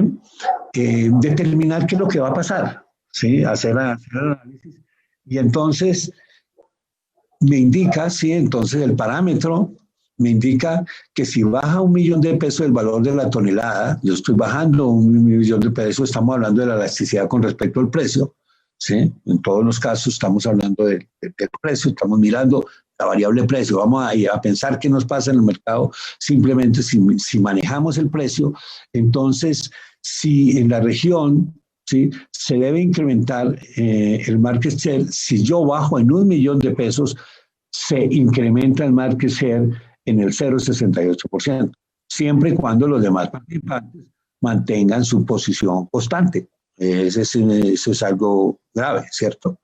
Y aquí están los análisis que yo podría hacer, ¿sí? El ingreso marginal por tonelada adicional vendida sería de $4.47 tonelada año y representa el costo marginal máximo al cual puede producirse la tonelada. Ahora yo ya me puedo ir al departamento de producción y decirle a usted cuánto le cuesta la tonelada. No, me cuesta 6. Ah, no, ¿sabe qué? No podemos hacer esa rebaja en precio porque me va a bajar, porque realmente el ingreso adicional neto va a ser de 4,47. ¿Sí? Entonces ese es un tipo de análisis que se va a poder hacer simplemente con estos números, que son números en los cuales yo puedo mirar qué pasa si yo hago algo o qué pasa si la competencia hace algo o qué pasa, qué debe hacer la competencia para mantener ese equilibrio del mercado. Son análisis básicamente simples que vamos a tener los problemas básicamente de cantidad de análisis y de hacer un algoritmo para que haga eso. Al final vamos a ver que con un modelo de optimización, pues él me va a decir qué es lo que yo debo hacer en teoría. Podría hacer ese mismo análisis para la distribución de agotados y me diría lo mismo. Ahora, ya en la elasticidad de los agotados, pues tengo que meter el precio de cuánto me cuesta el disminuirlo, pero yo tengo acá los diferentes esfuerzos, lo que yo ganaría y lo estoy sacando de los parámetros de ese modelo, de ese modelo. Para que esto lo pueden ustedes ya mirar con más calma. Entonces, y yo puedo determinar, por ejemplo, en definitiva, todo este análisis de agotados me dice los anteriores valores determinan el máximo de inversión en millones de pesos que puede realizar su Express para reducir en un 1% el indicador de agotados. Usted tiene agotados, ¿cómo disminuyo yo los agotados? Pues van de más que si estamos hablando, no sé en qué canal sea, pero si yo soy el que pongo si estoy trabajando la consignación, pues los agotados dependen de la cantidad de producto que yo tenga en consignación y si lo aumento, pues voy a disminuir en un punto, ¿sí? Pero eso implica una inversión. Y entonces yo acá puedo hacer para los diferentes canales cuánto es lo que yo podría invertir a cambio de disminuir un punto ese indicador y tener mayor ganancia. La otra alternativa, que es la más práctica, es hacer un modelo de optimización. Y es simplemente, ya vimos primero que todo que el modelo de optimización me va a permitir ver cosas transversales que son importantes, que es básicamente cantidad de inversión.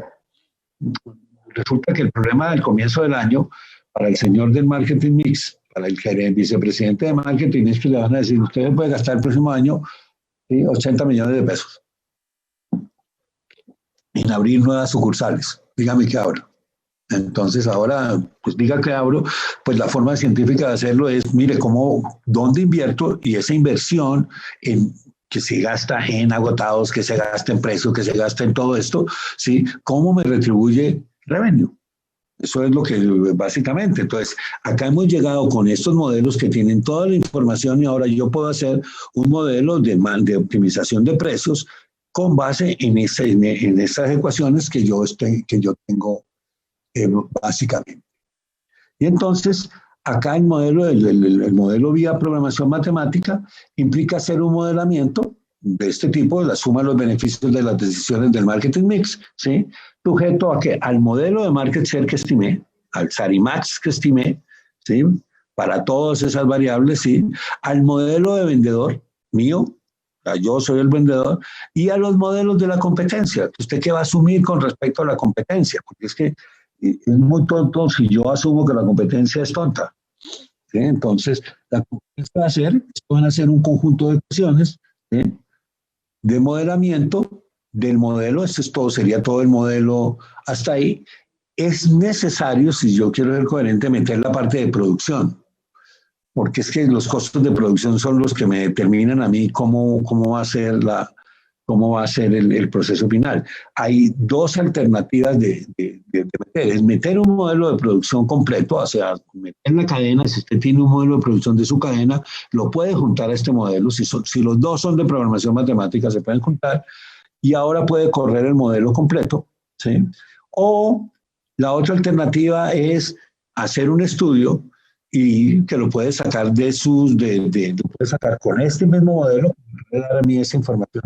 Entonces, en otra parte podríamos hablar de eso, de funciones de producción como tipo Cobb-Douglas, que es lo que más se utiliza en micro y macroeconomía, para representar cómo se consumen los factores de producción, cuánto cuestan y qué se puede producir, y poder representar la producción, porque es que la producción me determina a mí cuánto va a ser el costo, y la producción no es lineal, el costo de producción no es lineal. Entonces yo puedo meter el modelo de Cobb-Douglas y con eso formular un modelo de este tipo. Y esto pues es un modelo de optimización donde yo tengo el modelo del market share, el que estimé, ¿sí? Tengo el modelo de la competencia, que acá estoy asumiendo que la competencia no hace nada o que la prefijo, digo qué es lo que creo que va a ser la competencia, y en todo el modelo de Food Express, básicamente. Pero hay una parte más interesante, que ya llamémosla no optimización, sino análisis del market share, y que es, mire, usted tiene tanta información, o sea, si usted se metió en esto, usted puede hacer un modelo de equilibrio del mercado.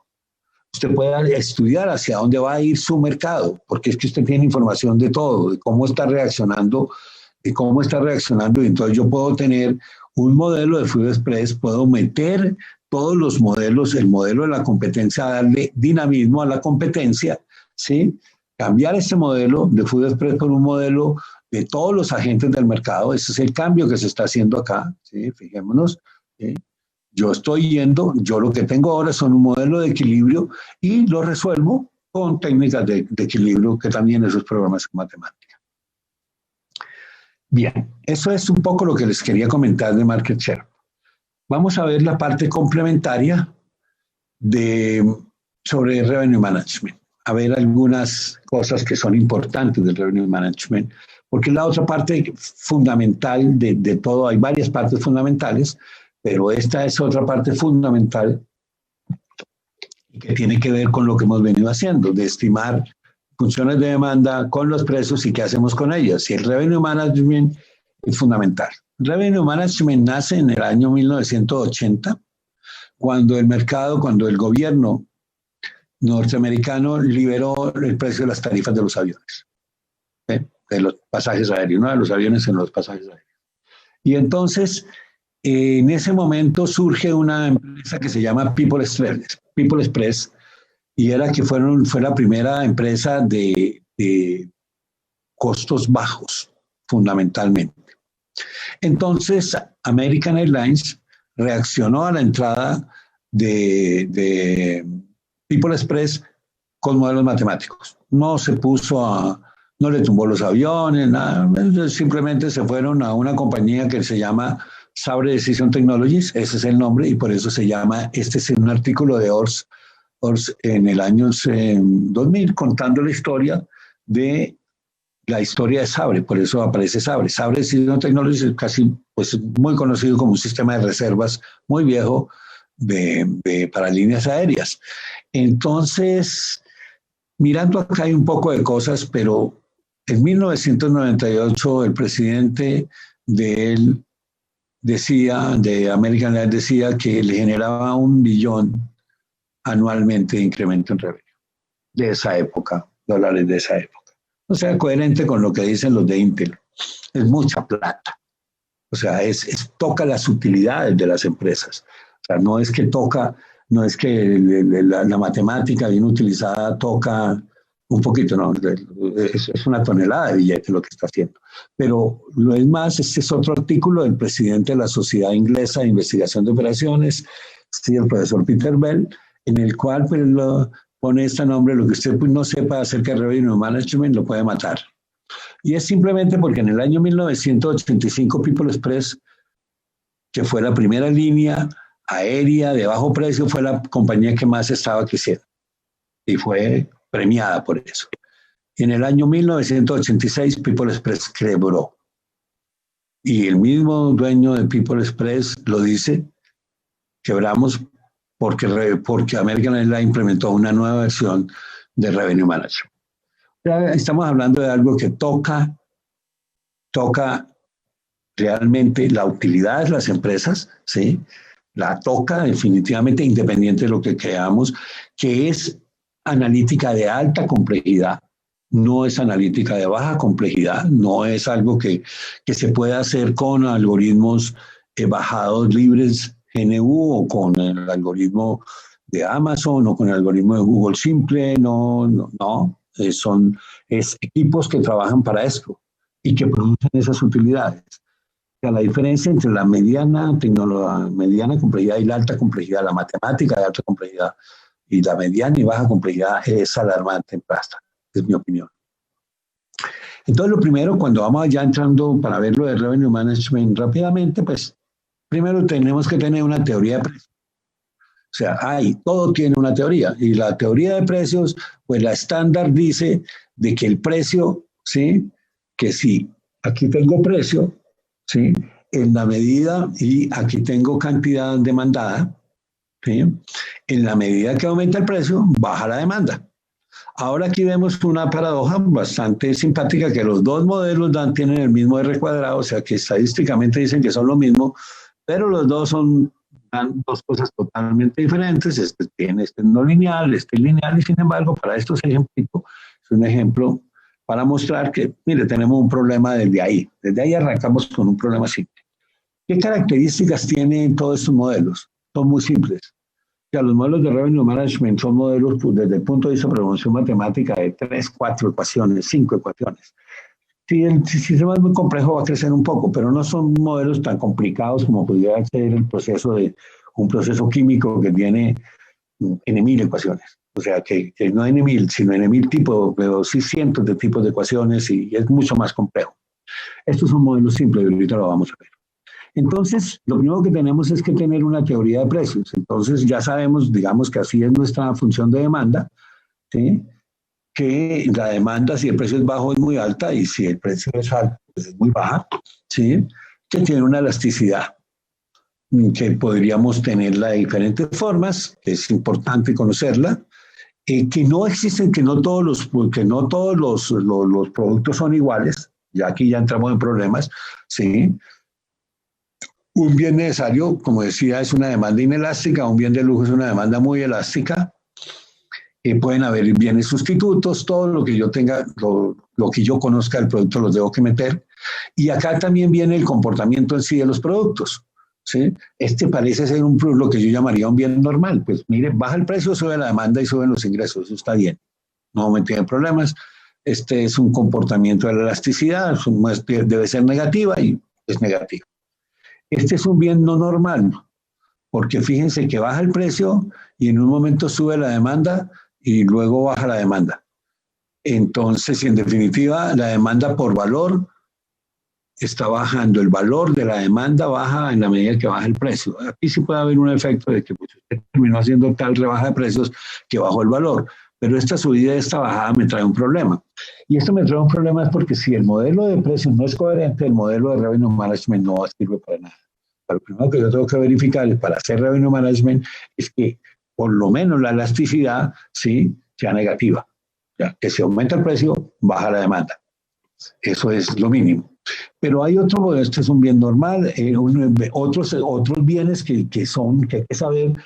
Si yo le voy a pedir lo de precios bien hecho, pues yo tengo que saber el comportamiento completo del producto. Entonces son los bienes, por ejemplo, tipo periódico, que son, o sea, uno no se lava más los dientes porque le rebajan el precio. Uno lo que puede hacer es que va al supermercado y compra toda la crema dental para todo el año. Y entonces, ¿qué es lo que va a ocurrir? Si me hacen una rebaja, yo voy al supermercado, compro mucho pantry loading, carguera a la cena, y después cuando está llena la cena, pues se baja la demanda. ¿Por qué? Pues porque por más que usted siga bajando el precio, yo ya no voy a seguir comprando más producto. Esto producto, y esto viene, y esto es muy claro, en que yo, en muchos casos, pues la persona piensa que por un 2 por 1, un 3 por 1, yo aumento puedo aumentar mis ventas. No, pues depende cómo se comporta el producto. Y entender este producto, pues le va a tocar meterlo dentro de su modelamiento.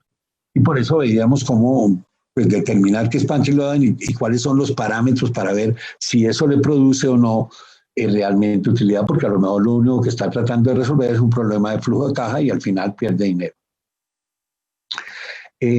Productos estacionales, pues hay que tener claro que si yo le atribuyo al precio el cambio de la demanda, pero el producto estacional no me va a funcionar y entonces yo tengo que tener caracterizado cada uno de esos. El otro punto clave acá es entender el comportamiento y la mecánica del mercado. O sea, el mercado tiene una mecánica y yo debo entender algo de la mecánica general. Es un poco de teoría microeconómica sobre mercados y de ver qué es lo que hacen y en qué estamos metidos. Y bueno, para los consumidores saber cómo opera en la parte teórica, pues todo esto. Entonces, cuando el mercado es perfecto, todos somos tomadores de precios. Ejemplo, pues a lo mejor el mercado de los zapatos. Eso yo no me puedo poner a poner precios de los zapatos. Los zapatos, entonces todos somos tomadores de precios porque hay una competencia, el mercado es perfecto. En la medida que me muevo un mercado imperfecto, hay dos tipos de agentes. Los que ponen precio y los que toman precio. Los que tomamos precio somos los que compramos y los que ponen precio normalmente son los productores. ¿Dónde hay eso? Un monopolio. Es diferente la política de precios de una empresa que es monopólica y que sabe que es monopólica, ¿sí?, que una política de una empresa que está en un mercado con una distribución donde no hay concentración y donde todos están compitiendo. Pero cuando yo tengo una sola empresa, pues mire, pongo hasta los impuestos. Entonces todo lo manejo totalmente diferente y el modelamiento cambia ligeramente. Ahora la teoría dice que hay un equilibrio entre la oferta y la demanda, que se da en este punto, ¿sí? Que se da en este punto, y este punto pues es la suma de lo que es el excedente del consumidor, lo que se gana el consumidor por hacer las transacciones, o sea, todos los consumidores, y el excedente del productor, y esto es lo que llamamos el excedente social. Ahí hay tres elementos fundamentales que hay que diferenciar, que es costo, precio y valor, ¿sí? El valor es el problema. Cuando yo soy vendedor, ese es mi verdadero problema. Cuando yo soy el vendedor, el verdadero problema es saber cuál es el valor de mi producto para el comprador. O sea, ¿cuánto me van a pagar a mí por mi producto? Yo puedo tener una política de que yo cobro $1 más de lo que me cuesta. Bueno, entonces usted cobra $1 más de lo que le cuesta, gana $1 por cada unidad que vende y bueno, está bien. Eso, ya. Y con eso va a tratar de fijar el precio en el mercado. El valor es lo que significa el bien para el comprador. Para mí, ¿cuánto estoy dispuesto a pagar por un Fórmula 1? 0, porque no tengo ni lo sé manejar. Así que yo por Fórmula 1 no, pues me lo tienen que, en términos reales, 0. No puedo, no nada. ¿Sí? Pero para Juan Pablo Montoya, para el señor Schumacher, para el señor los que compiten, pues vale un dineral. ¿Por qué? Porque es que eso es lo que él sabe hacer. Y el precio es simplemente una referencia.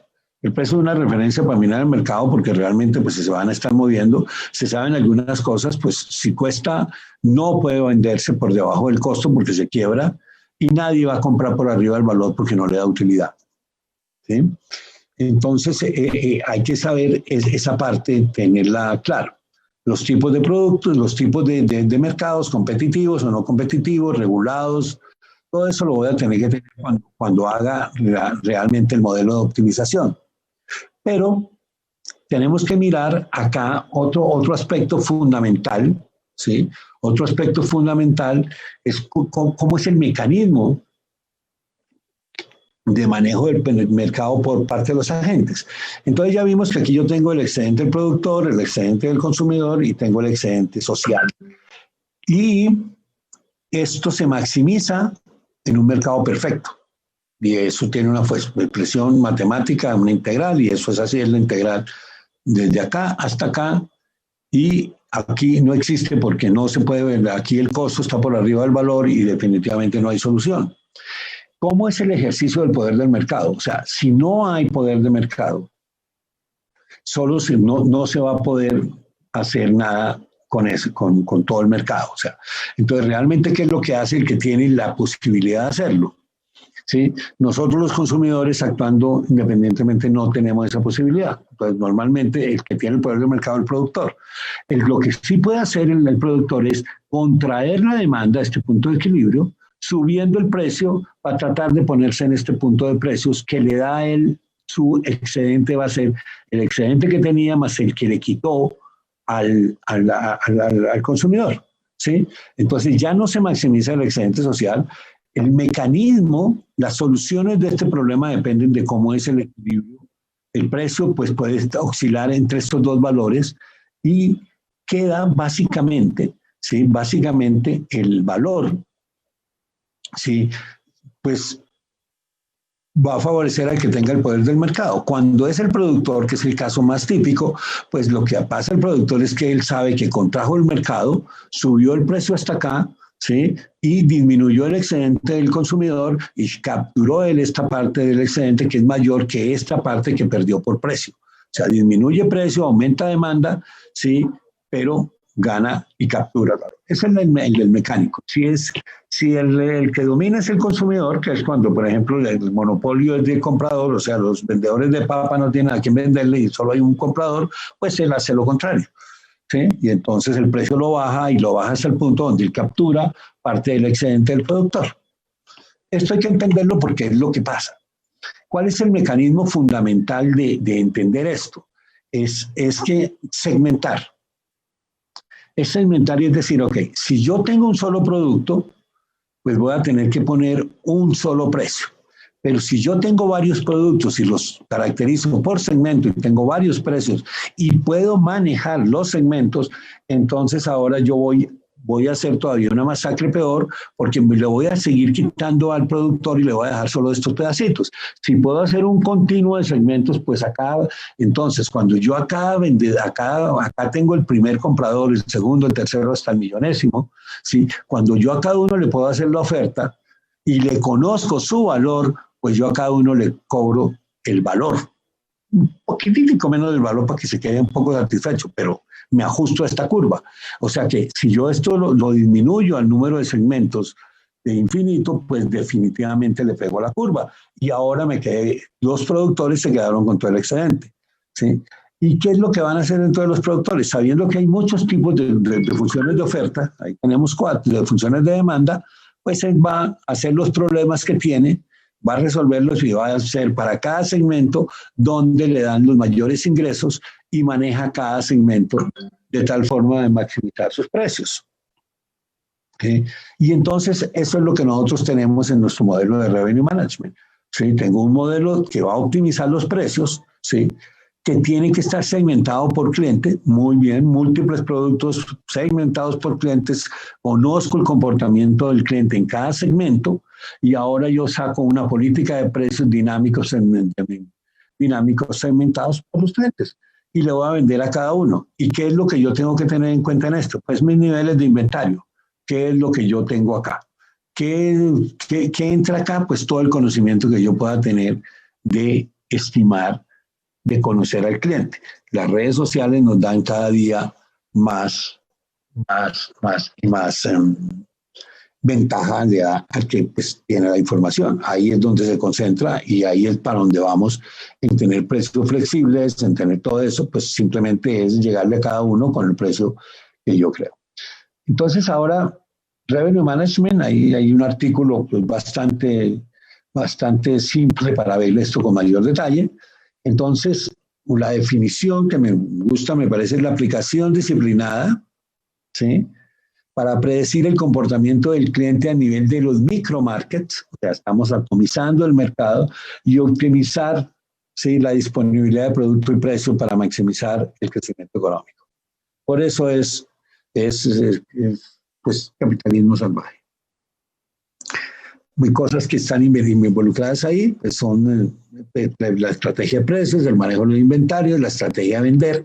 Si yo no puedo cambiar los precios Fíjense cómo hemos evolucionado de precios que venían etiqueteados por el productor a precios que se ponen en un LED y que aparecen en el momento que uno pasa, que podría aparecer. O sea, si el LED me mira a mí, identifica a Jesús Velázquez y dice, uy, este le gusta tal, este le gusta el whisky, vamos a subirle el precio.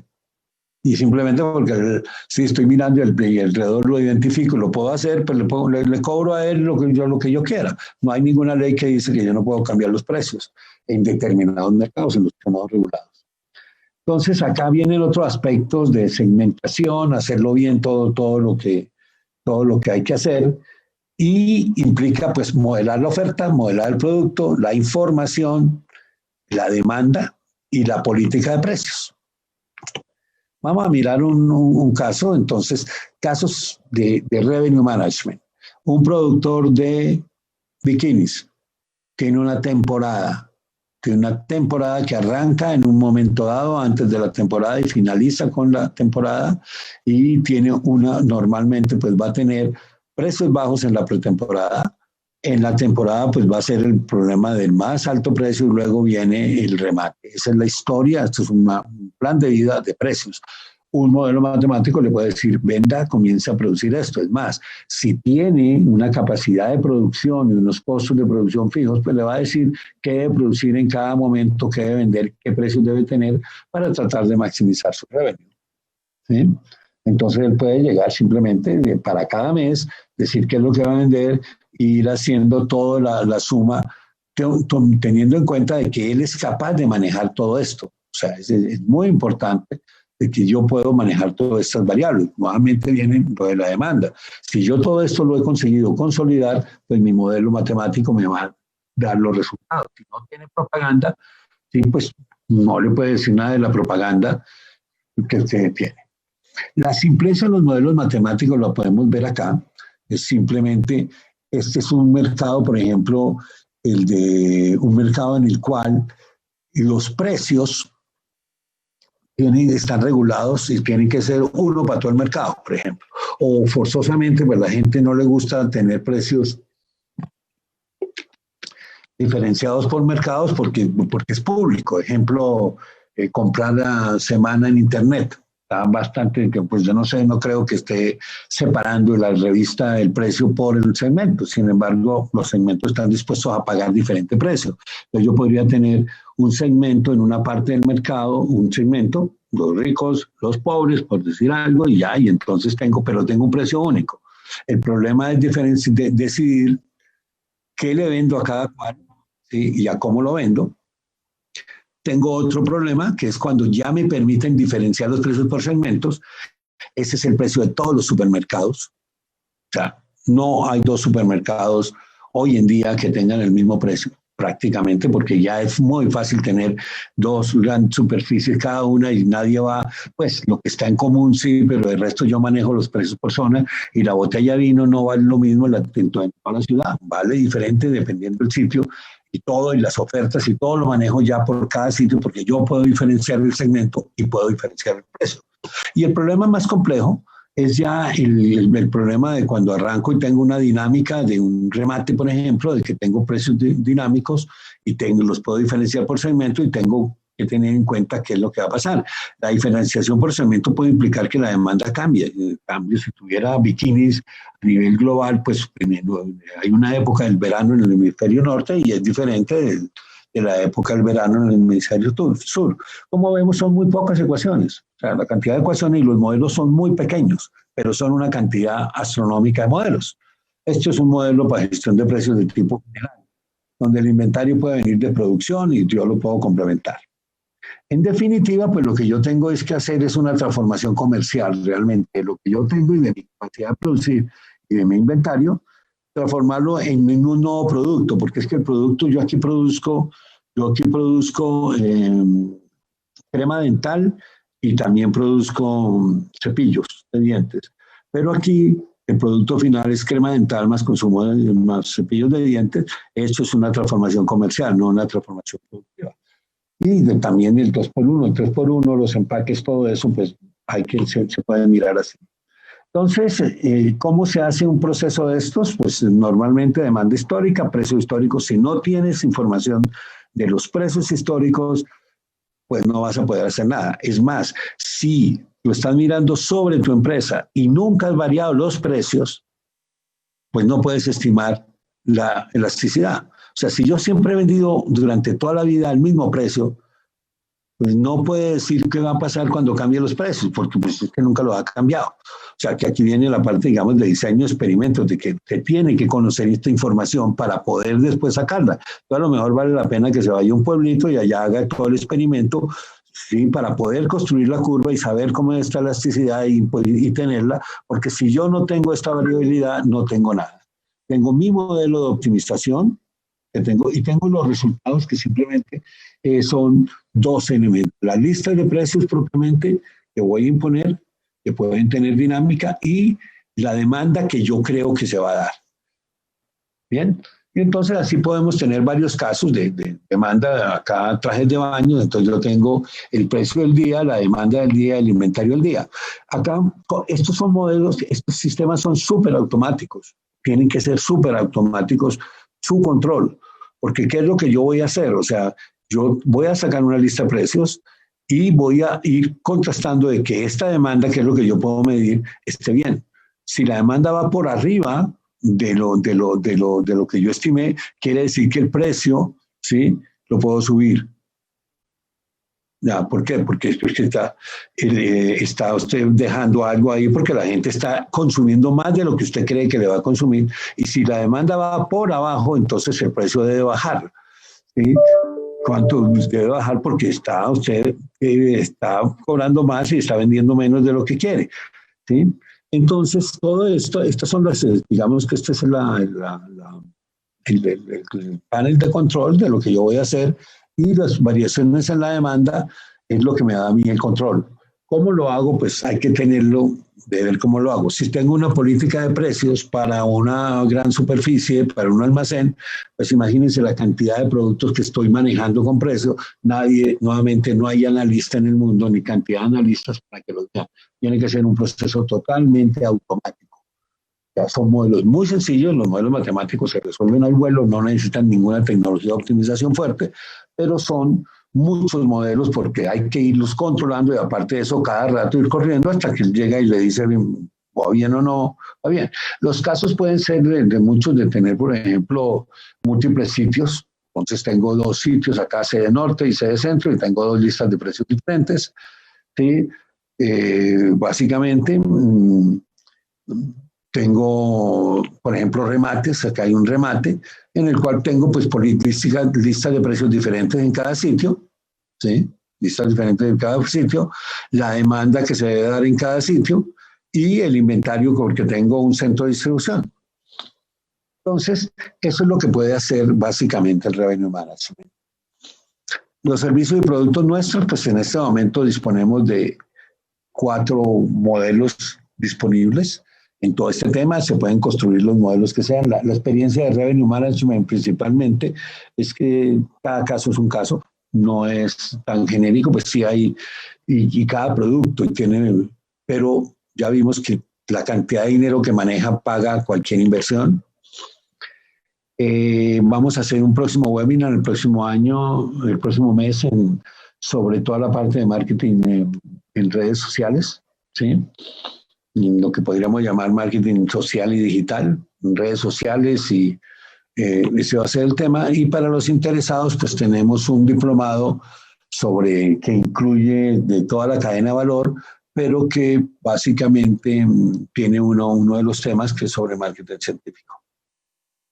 Otro diplomado de aplicado para el que quiera aprender a implementar todos estos tipos de tecnologías. Muchas gracias por la atención. Lástima, creo que me extendí demasiado, pero espero que haya sido interesante. No sé si hay preguntas. Voy a liberar los micrófonos.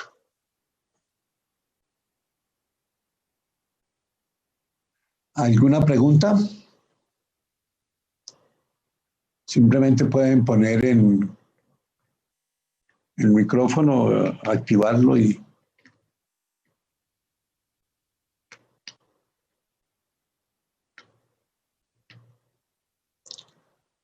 Bueno. Si no hay preguntas, les agradezco mucho la atención. Por el correo se les hará llegar la dirección del video y de la presentación de slides para las personas que estén interesadas en tener ese material o tener acceso a ese material.